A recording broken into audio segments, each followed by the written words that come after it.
Hello, everyone. Welcome to the Horror Room. I'm Travis Bruce, and today we're doing another indie horror spotlight. Today I have with us, he's a filmmaker, and he has a new movie out right now. It's called The Woman in the Rocking Chair. I have with us the director, Matthew Quaid. Matthew, welcome to the Horror Room. Hey Travis, thanks for having me. It's a pleasure to have you on, man. It's a pleasure having you on. So I've had a chance to see a couple of your short films, but the new one, tell us a little bit about it, which is The Woman in the Rocking Chair. The Woman in the Rocking Chair. My latest horror film is basically about a woman who's sick and wakes up and she's getting haunted by a ghost. That's essentially it, but it's kind of attached to it's the third film in sort of this trilogy of films, I guess, of just kind of experimental, nightmarish short films that kind of, I guess, are all thematically the same. But I made that one and all three with my wife at home. Just us two kind of messing around and seeing if I could make horror films. So pretty fun. Now, is your wife a horror fan as well, or is she more lucky just dragged into? No, yeah. So I kind of dragged her into it. It's kind of funny because I don't really consider myself a horror fan, not because I don't really like them, but because I'm actually a really big wuss. I'm very afraid of watching horror films, especially by myself. But I think subconsciously, I kind of thinking back, back when I was a kid, I loved Chucky and Freddy Krueger, Halloween, and it's kind of coming back full circle where because I feel like I've done more comedies and dramas, but then I kind of stepped into this world of horror. And even then, when I make them, I kind of just scare myself. They all take place in my house.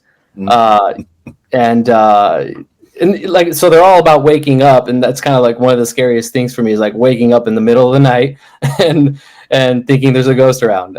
But yeah, so my wife kind of just helps me with them. They're kind of made by myself at home, experimenting, seeing if it'll work, and then she's really nice and helps me out with them. That's pretty awesome, man. That's pretty awesome. Now, is that, for filmmakers, I'm not a filmmaker, unfortunately, but I love horror movies. I love movies in general.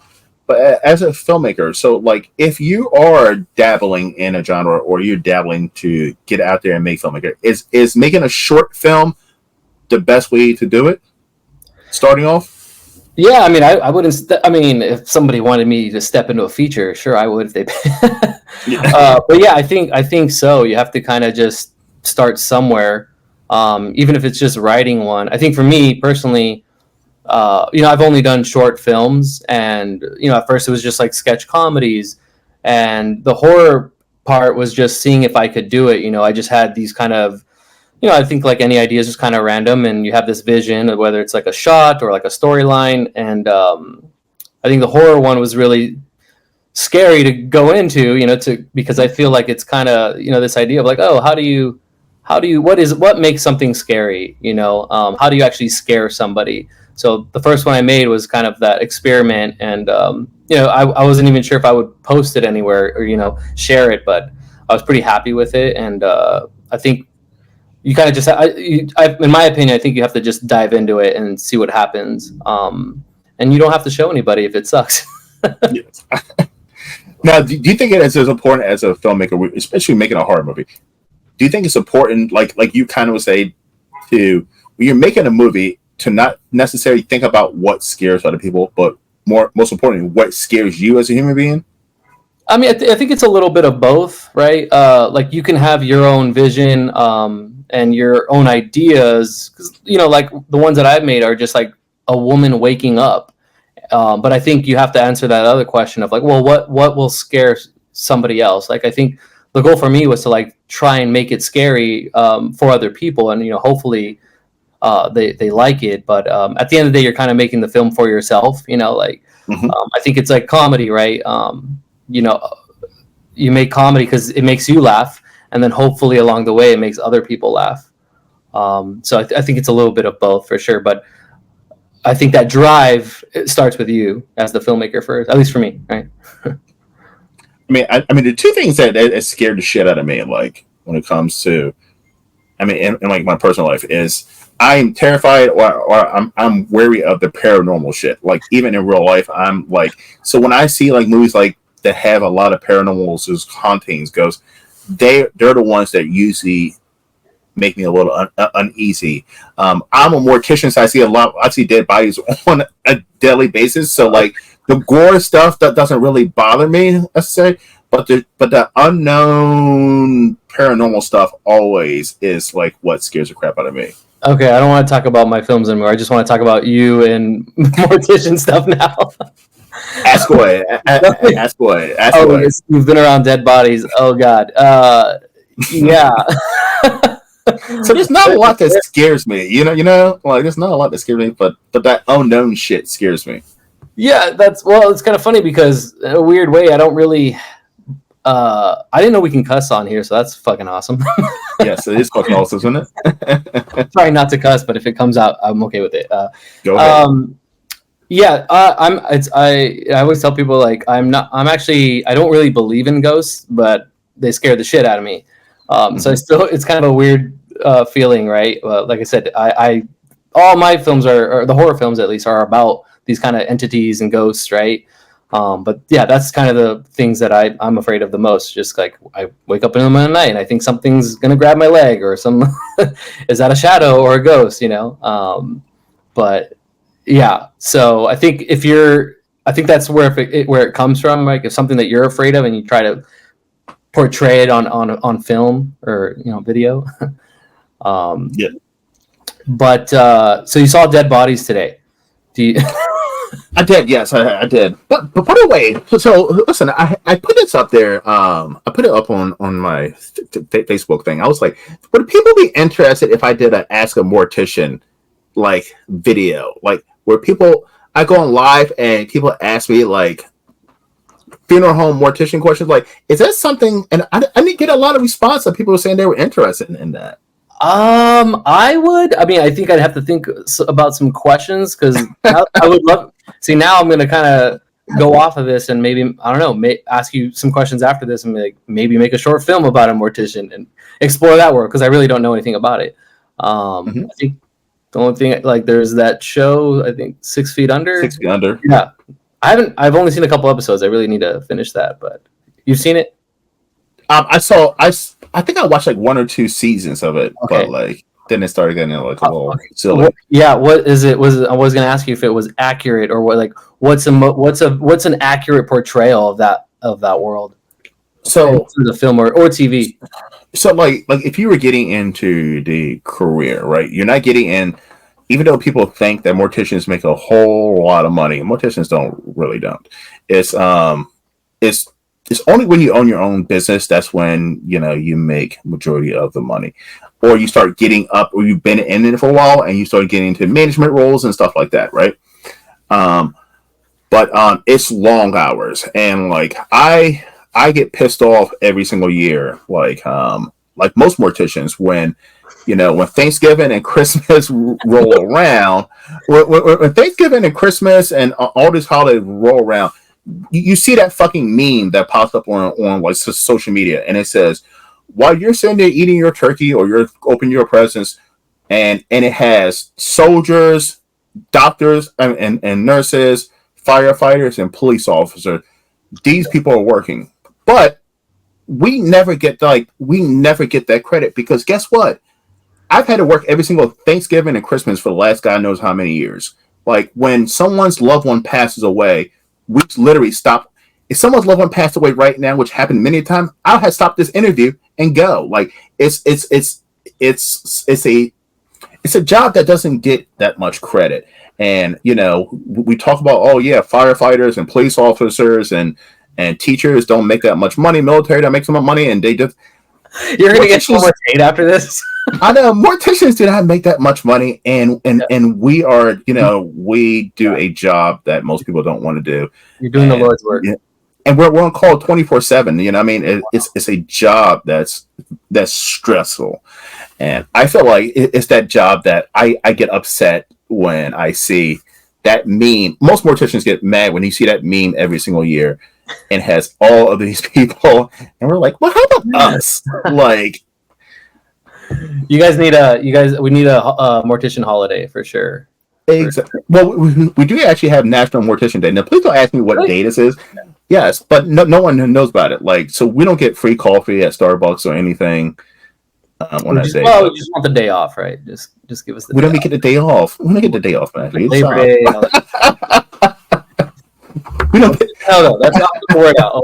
We need to talk about it more for sure. But it's a stressful job. Sorry, when you say mortician, is it like everything? Because when I think of that, I think of like burning the body, or the part that I'm interested is like when they put makeup on them and make them look ready for the coffin. So yeah, I mean that's Is that all the same? So the term mortician means that you're a funeral director and an embalmer. So that means you handle the funeral arrangements with the family, you direct the funeral, so you're there at their representative, but you also take care of the final disposition of the loved ones. So it means embalming them, dressing them, cosmetizing them, casking them, and cremation, all of it. Cremation as well, yes. Wow. Okay. So crazy. Very cool. Crazy, right? That's pretty interesting. Now, if you were to ask me right now, Travis, are you going to be buried or cremated? I'm picking cremation, but that'll be for another video where I would tell you I would be cremated. Yeah. Over buried. Same. Cremated, but then bury the ashes somewhere. Yes, but that's the same thing I want. I want to be cremated, but I want to be put in a cemetery, but I don't want to be on display, per se. Okay. Yep. Good to know. Well, now the world knows, so that's good. The whole entire world knows. All right. It's great. It's great being here. Yeah. Appreciate it. Hey, Matthew, who's doing the interview? Sorry. We brought up more interesting subjects. Though. Oh, no. Oh, stop. Let's go back into your film. All right. Yes, but... By the way, leave in the comments if you want to see Ask a Mortician or just something like that. I will. If I get more response, I will do something. I might hit you up. I'm going to hit you up after this and think about this. My brain is kind of going wild with ideas. Listen. I can tell you some creepy stories too. And reason why I believe in ghosts. Yes, I can tell you why I believe in spirits. We'll talk offline about it. Yes. Okay. All right. So when it comes to making a short film. Now, a short film, one of the things that I've always noticed is that, it takes a special kind of filmmaker to make a short film because you have to do the beginning, middle, end, and also do some kind of you also got to connect with the audience, give them a little bit of character development, all in a short time span. Compared to a full-length feature, you got that 90 minutes to work with. Is that something that's tough for you to do, to try to tie it up in a bow in a short period of time? Yeah, I think, I've never made a feature. I mean, I feel like a feature is really hard because you have to fill in those gaps, right? So in a way, short films obviously is easier because it's like less stuff. But yeah, you do kind of fight those battles of like trying to tighten everything into one short story. But I guess it depends, right? Because you could do it a minute, 5 minutes, 20 minutes, and 30. And so there's flexibility there. So I think if you're trying to make like, if it's a 1 minute, that's where it's like really hard, right? I think for me, the way at least when I do try and think that way, right? Like it has to have a nice hook in the beginning, a middle, and then like a kind of a banger of an ending, hopefully. Yeah. But I also kind of think of it as like most of the shorts that I make I kind of view them as a possible opening of a feature film. Especially with horror films, right? You kind of see this like you have this kind of prologue sometimes, or just this opening where it's a side story, right, that comes into play later. But I kind of do that where it's like this would be a really cool opening. Oh, it's a short film on its own, but it would be a cool opening for like a feature length film, right? So you could explore more of it if you really wanted to. I mean, maybe I will at some point, but if it comes to me. But that's what I like it for it to like sit on its own and be its own thing. But I like the idea of it kind of being open ended and like, hey, you can kind of continue this, turn it into a TV show maybe, or feature length. But That's the way I look at it. Just like as an opening for a feature, possible feature. If that's a good way. That's a great way of looking at it. And it's crazy. I don't know if it's because I'm getting older or not, but I actually like short films now. Like, a good short horror film is fun. Yeah. I think horror films in general are like the best community, really. Like the best audiences, the film festivals, like the people in there are just like, there's a lot of like passion and love for the work. Just not that other ones are bad, but it's just like one of my favorites just because like the response to it is a lot more fun, and it can go either way. Like it could be like, I want to make a silly, fun slasher movie or whatever, comedy, horror, or like something really serious. But yeah, it's sorry, I lost my train of thought there.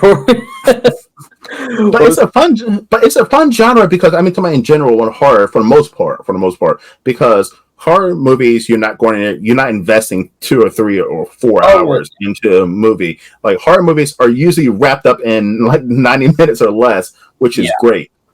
And I think short films for horror specifically, I think people are just more open to it, right? Mm-hmm. I don't know, because they can be fun, or they like to get scared. The hook is maybe more interesting as opposed to like drama.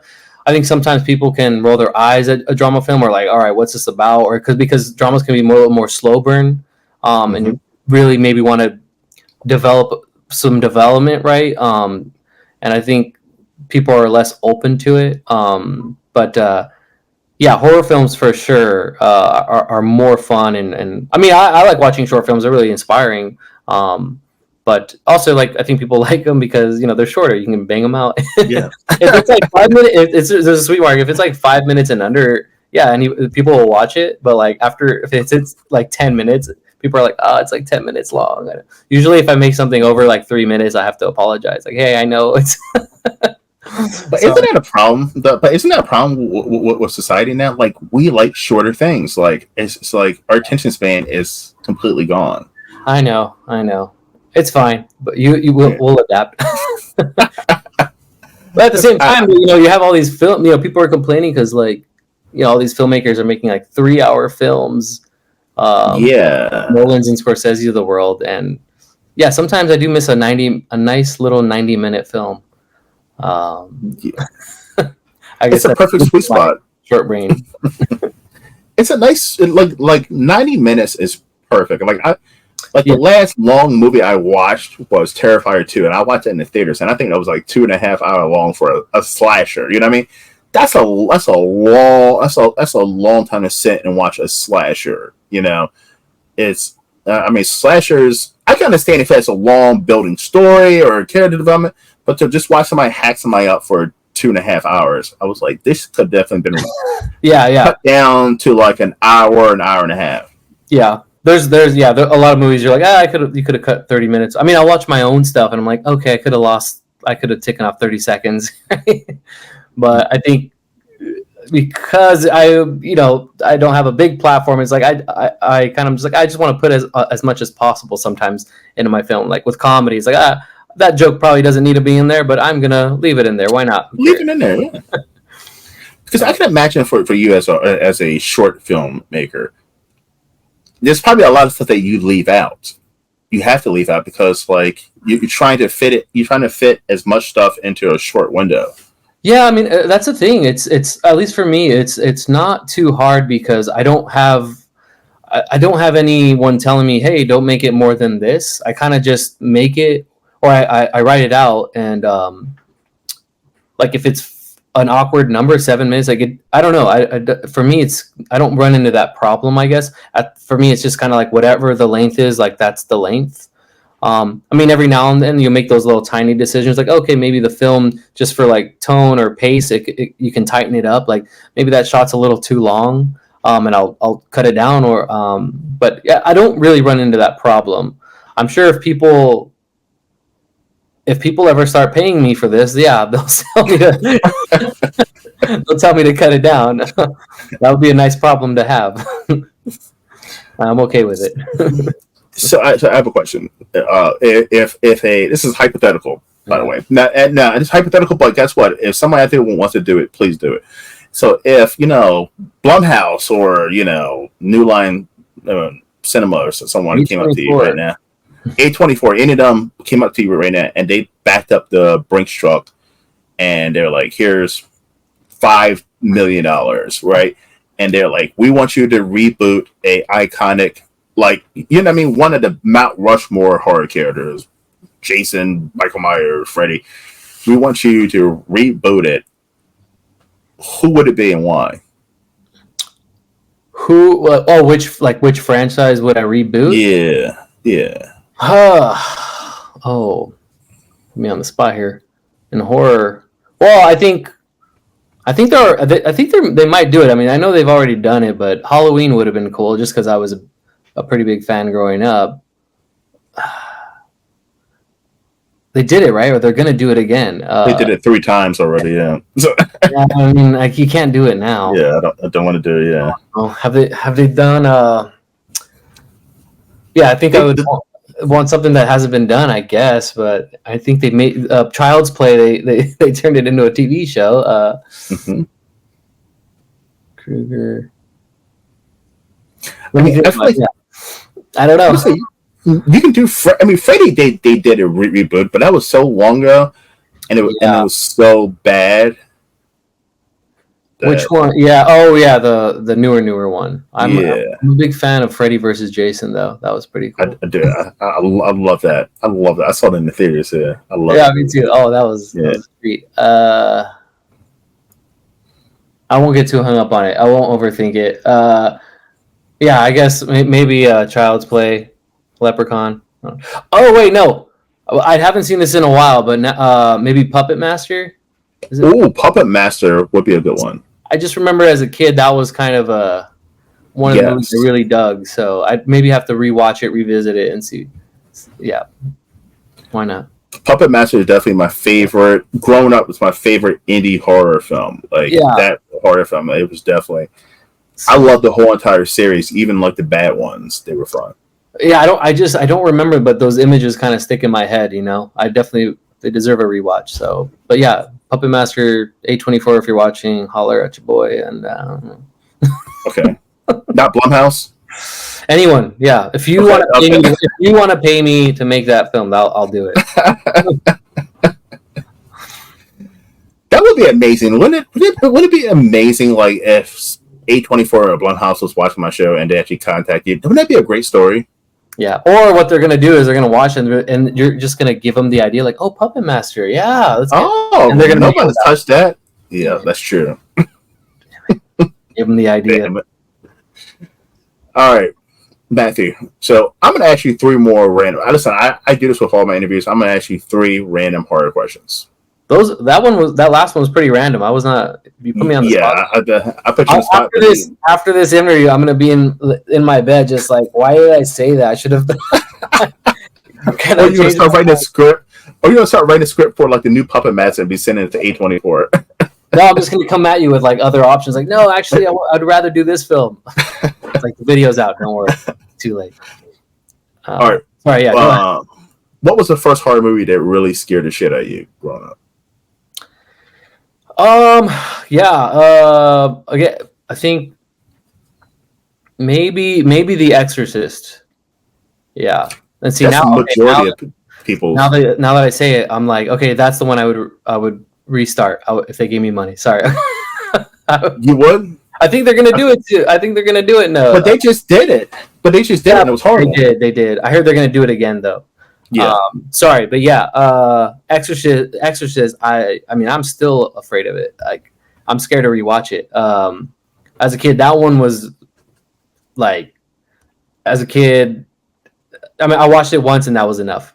And every now and then, you'd see clips of it, and then that was like, or pictures. But that was probably the scariest and one of the first ones that scared me. That movie was scary as shit, and I watched it recently. I took an Exorcist bus tour, and they were playing it on the bus ride. We got to go and visit the actual house and the stairs. No. And the actual diner. And I got to rewatch it, and I was like, oh my goodness, I forgot how terrifying this fucking movie is. Yeah. I would not go in that house. No, I mean, actually, I had an idea, or I have an idea for like an Exorcist short film, but I'm too scared to write it. Like I'm too scared to do the research. But if you look at my main Facebook profile picture, it's me sitting on the stairs at the Exorcist. Oh wow, that's pretty cool. Yeah. The stairs that people keep falling down and dying. I'm sitting on those stairs. Did you go back? I would have went the upside down thing that she does. Right, going up. Did she go up or down the stairs? Oh no, listen. Everybody. She was going up this. I'm down the stairs. She was going down the stairs, I think. Yeah. But that movie, yeah. Yeah, I can't remember. But that's majority of people's question. I mean, answer to that question is The Exorcist. It's iconic. Yeah. Yep. Candyman, the original Candyman, is mine. That's the first one that really scared me. Yeah, I don't really remember it too much. It's the one with the bees, right? Yep. Again, I was probably too afraid to watch it. Again, one of those things where they tell you to go into the bathroom and say his name. Like, no, I'm not going to do that. Mm-hmm. Yeah. Too afraid.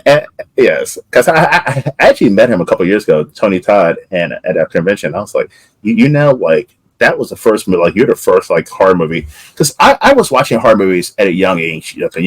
My mom was a big horror fan. So but that was the first horror movie that really, and I want to say that came out when I was like 7 or 8, and I started when I was like 5, and that one like really disturbed me. Yeah, and Candyman. It's hard for me to watch now. Yeah, when I was a kid, I cousins and we would just show you these movies, But yeah, I was watching them. I was afraid, and then you kind of reach this age where it's like, I was still afraid of it, but like, but this is fun and kind of cool, but this is really kind of scary. I'm going to have nightmares tonight. Like all the Freddy Krueger stuff was like fun for me, but I was secretly afraid of it. But yeah, I was exposed to it early on. Awesome. All right. This next question is going to get you some, I don't know. Listen, I'm just going to toss it out there. It's a random fucking question. Okay. So, when it comes to any horror movies, over the last couple of years, there has been a huge influx of indie horror film festivals. I mean, there's like so many now that you can't even fucking count them. Has it gotten to the point where now it's kind of douchey to show off your laurels to because there's just so many, how credible are half of them? You know what I mean? Yeah.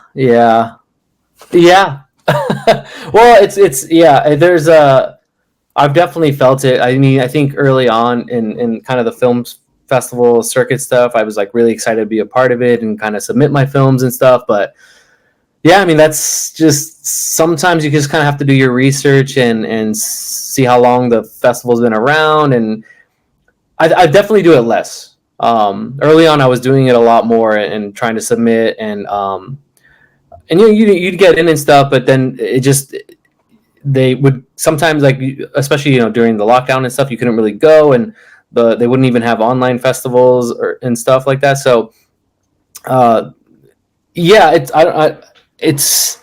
do it less now because it gets expensive. Like that's where all the budget for the film goes for me. Is like, I'm just how much do you want to spend, and if you want to submit for specific categories, it's every category is a price, right?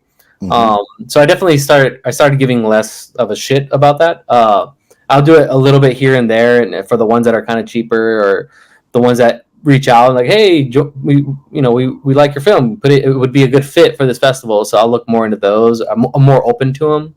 But yeah, I mean, it's unfortunately not unfortunately.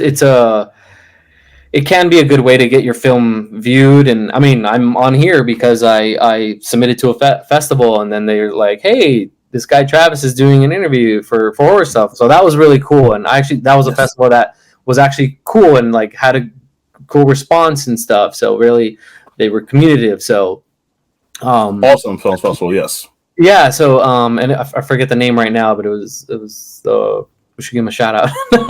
Yes. Shiva Rodriguez, the Magic of Horror or something. Yes, yeah. the Magic of Horror. Listen, I'm going to bring for you something. Yes, the Magic of Horror out in Richmond, Virginia, I believe it is.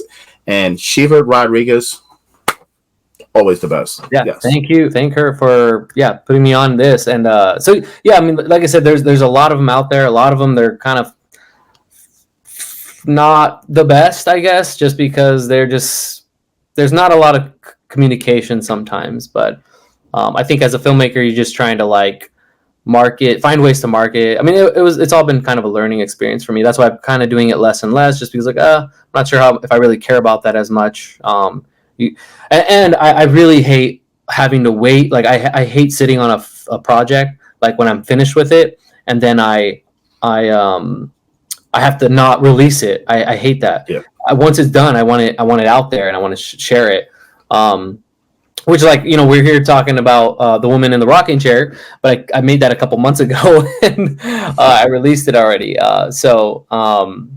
But yeah. So that's kind of the thing I don't like. When I do submit for festivals, I'm like, which ones are happening like next week, or which ones will take when are the events happening? Like, are they happening this month? So a little bit of research you have to do, but I won't bash them. I will.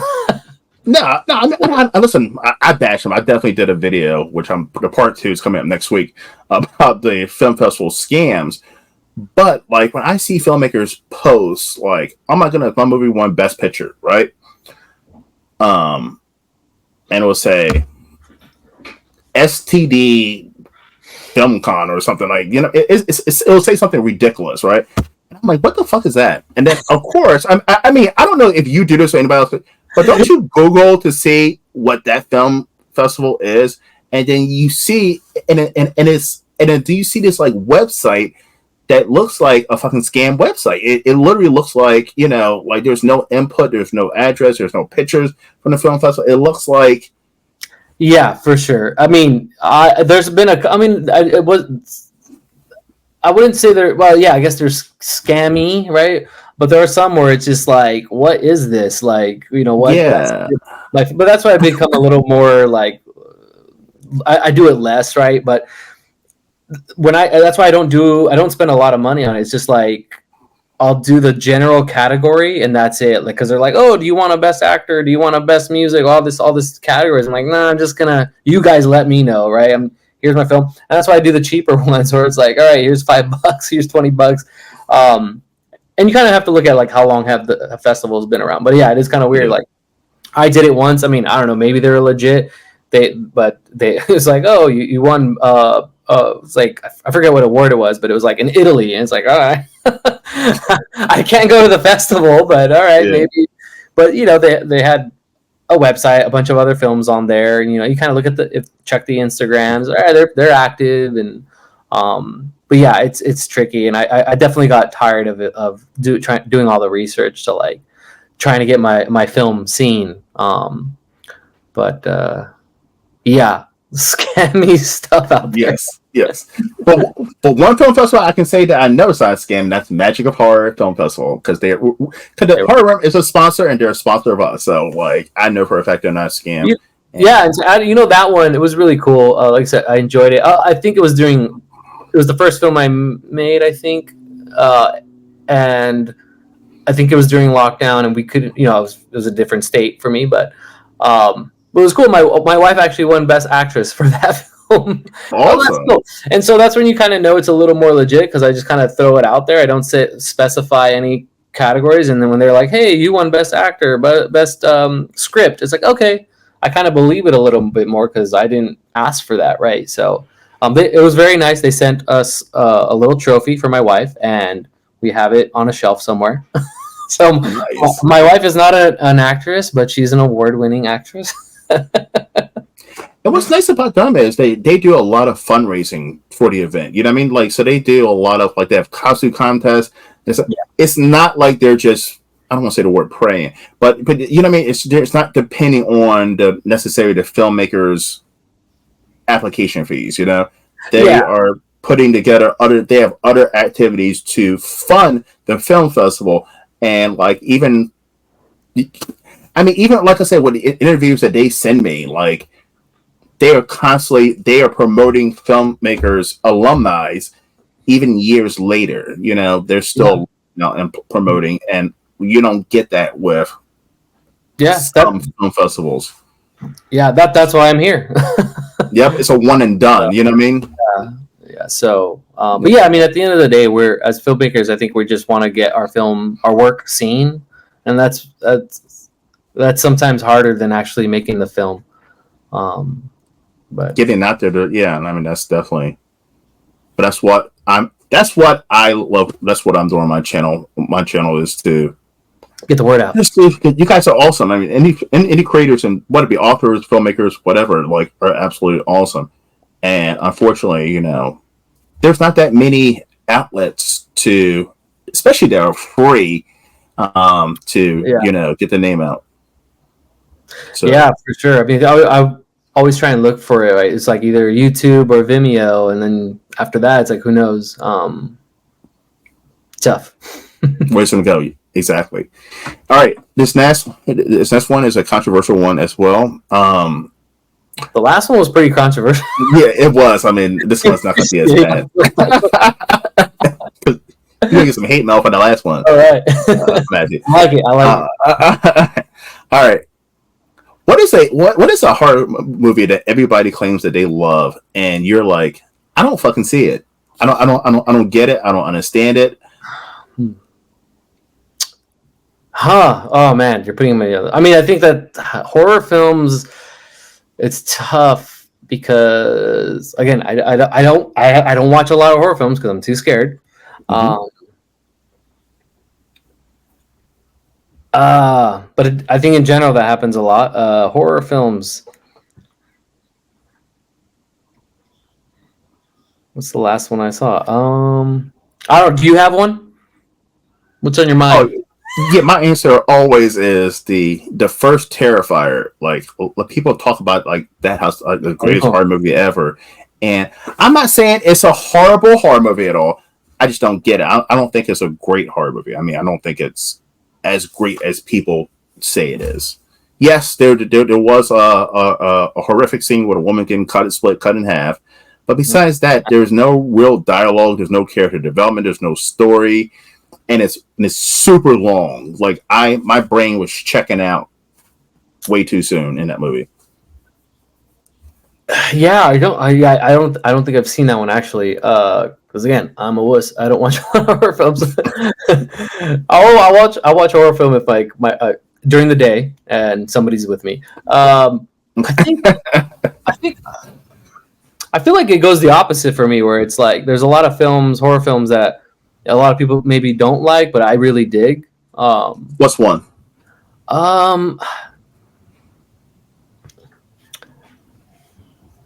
Let's see,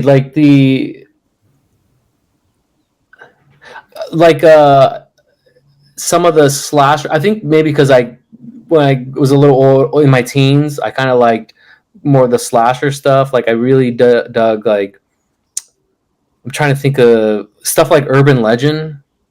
You know that one, or like there was a couple other ones where I don't know. Do people hate? I Know What You Did Last Summer. Do they hate those? I don't. They do. Yeah. I see.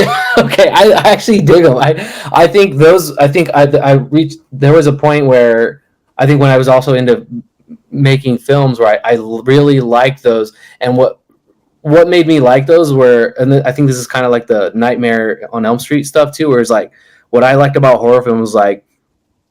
And when I wanted to be a filmmaker, it was like I just want to make a cool death scene. Like that was my favorite part. Like how creative are these deaths? Like that's all I wanted to see, and like that's what would get my mind going. Like, and so I would like pretend and visualize like, oh, this would be a cool way to kill someone. So FBI is listening right now. You know what I mean? Where that sort of stuff. I wasn't really. I mean, the stories. It was all about just like, okay, somebody's gonna get slashed and killed, but like I like the really creative stuff, and but I guess the one film that makes me feel a little bit that way is like the Blair Witch movie. Maybe back then, like when it first came out, like I didn't get the hype on that one. And when I first, Steve, when I first watched it, I couldn't stay awake. I just like maybe it was late, but I started to get bored and I fell asleep. But sorry is that controversial? No, but that's the one movie that like for me that I love, and I know and I would say 50% of horror fans hate the Blair Witch. They absolutely I don't understand it. So like, yeah, so that's a common question. Like most people do not like Blair Witch, but bouncing off what you were saying about what you did last summer, which is a knockoff of Scream, right? Yeah, I did not know that so many horror filmmakers do not like the Scream series. I had no idea. I thought they're awesome. I mean, I think. Listen, are there some bad ones in there? Or not even bad ones. Are there some ones that are not great? Yes. But I think that, listen, is it my favorite series? No, horror series. But I think if you look at horror series and being the one that's the if you look at them, if you look at horror series, any horror iconic series, and the one that is, I think, is consistent with quality over the long run, overall quality, it's definitely the Scream series. I mean, there's some in that series that are not as good as others, but there's no real bad movie in that series. What's your favorite franchise series? Is it Terrifier? No, fuck no. Listen, a favorite series? Since no one ever has asked me that question, what is my favorite horror series? Shit. Did you? Or was your favorite horror in general? Was it Terrifier 2? Is that your favorite horror? No. Halloween. The first Halloween is my favorite horror movie. But if I'm going to tell you what my favorite series is, and it's the X series. And if the third movie, which is coming out July 5th, Maxine, if that is anywhere as good as the first two, it's definitely the best horror series ever made. In my opinion. Pretty recent too. Yeah, I love X and I love Pearl. If you watch my show, I love those movies, and I'm excited for Maxine. So, believe it or not, X is probably my favorite horror series. Yeah, that's interesting. Yeah, just because like it's just more of a newer one. I thought maybe you'd say like an older classic or something. I would have said Halloween, but those last two Halloween movies fucking ruined it for me. Has ruined the Halloween. Yeah. I think Halloween was like, I don't know. I'm a big fan of H2O. So I like H2O too, but then you got the Rob Zombie 2 remakes, and then you got the after H2O, the Blumhouse, it was just like bad. I stopped paying attention after the one with Buster Rhymes. Yeah, that was bad. Yeah. But I still dug it. It was pretty cool. The Reality House. Yeah. It just started getting bad real quick. Like if I take the Halloween series, there's more bad ones than good ones, I think, in the series. Yeah. Like the first two are good. I mean, the first two are good, are of course good. The third one, I don't consider that a Halloween. Even though that's a great movie, I don't consider it. Part 4 was good. Part 5, horrible. Part 6, H2O was good. And then Resurrection, bad. And then the two Rob Zombie ones, bad. The Blumhouse first one was good. And then the last two were definitely bad. So, I mean, it's probably 50-50. Bad and good for those movies. Yeah, I don't remember all of them, but I like Michael Myers was like one of my favorite horror characters. Like, me too. You know, one of the coolest masks ever. But yeah, that's interesting that the X. I still have to watch the X series. I think I'm gonna wait for the next one to come out and then just bring them out, binge them. But like I like the like new horror film stuff. Was like stuff that kind of inspired me to go into visit this kind of horror world. Is like a lot of the newer stuff that came out, like that were a little slow burn horror films, more drama. I think one of the first ones I really, really dug was It Follows. It Follows great. Yeah, and then Hereditary really fucked me up. Midsommar is great. Midsommar, yeah. I'm actually a big fan of that. The other one he did. It's long. It's not much. Beau's Afraid. Beau's Afraid. I love Beau's Afraid. I'll tell you something. Watch. I don't know if you've only watched it once. Watch it again. It only gets better. I was a little mixed on the first time, and then I watched it again. I was like, okay, this is only going to get better the more you watch it. But yeah. See, this seems like a film that would be amazing to watch a little bit drunk or high. I watched that completely sober, and I feel like it would add to it if you were intoxicated. Sure. Yeah. Because that movie is trippy. It's trippy as fuck. It's a nightmare, right? Yeah. That's what I liked about it. But yeah, all those kind of new those filmmakers coming up, you know, what's the Witch director, like those guys are really like doing some amazing stuff right now. Have you seen Barbarian? Barbarian. Oh yeah. Great with movie. The Airbnb, right? Who? With the Airbnb. Yes. Yeah. Great movie. Awesome. Yeah, awesome. Awesome movie. All right, listen, Matthew, I can sit here to talk to you about indie horror movies all day. We're still going to talk more about the Mortician stuff. We just talk. Okay, one last Mortician question. Okay. Go ahead. Why? No, I'm just Why be a Mortician? I want to change careers. So, convince me to change careers. Why be a Mortician? Okay. I broke you. I can tell you, but I don't think I can say it on camera. Why? Okay. All right. You can pass it. It has nothing to do with having sex with a dead body or anything. No. Anybody to think that? How they are think that? They're like, what's he about to fucking say? He can't. How about this? What's your favorite part about, besides fucking the bodies? What's your favorite part about being a mortician? I'm not fucking anybody. So my favorite part about being a mortician is making someone's, you know, I mean, listen, it's someone dying is probably it's majority of people's, you know, worst day of their life. Their husband, wife, child, parents, something died. You know, it's one of those types of things. So to try to make that experience as easy as possible is so rewarding. It's such a rewarding thing to try to make that, you know. I mean, you can never make it easy, but I mean to soften the blow as much as possible and try to give them the last memory of their loved one, you know, the best ones possible. That is the most rewarding part of my job. Very nice. Okay, well, really appreciate you having me on. See, now got people thinking I'm over here fucking dead bodies. That is not true. Listen, all right, listen, Matt here. It's been a blast to have you on, man. Oh yeah, by the way, how can everyone find you and your work? I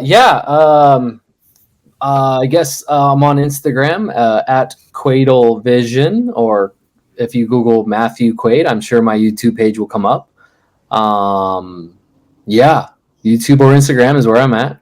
So Matthew Quaid. That should do it.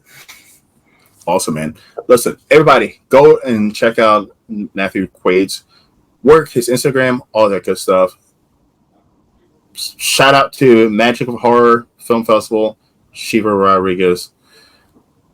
Everybody, thank you for coming to the Horror Room. I'm Travis Bruce, and that's Matthew Quaid. We'll see you next time. Take care.